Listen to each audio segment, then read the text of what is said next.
So for a sinner who wants to repent, it can be quite overwhelming. You think of all the things that you've done that are against God since the time you were a little kid, and you just don't know where to start.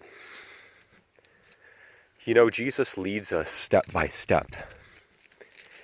The best thing to do is to focus on the big sins that are immediately in your life. Focus on getting those big sins out of your life. Pray and ask the Holy Spirit for guidance, that He would set you free from those sins, that He would give you courage to confess the sins that you've done against your neighbor and repent of the things that you've done against God.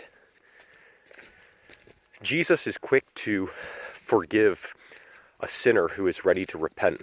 He doesn't continually hold our sins against us and continue to just bring up the past.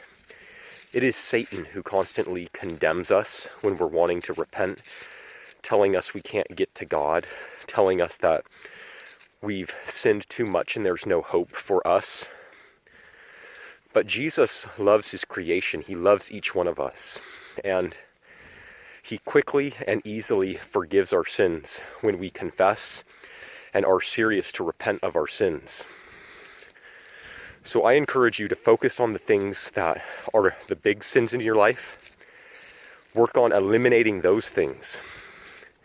Ask for courage and strength to overcome. And the Holy Spirit will give you the power to overcome if you are serious. May the grace of Jesus be with you.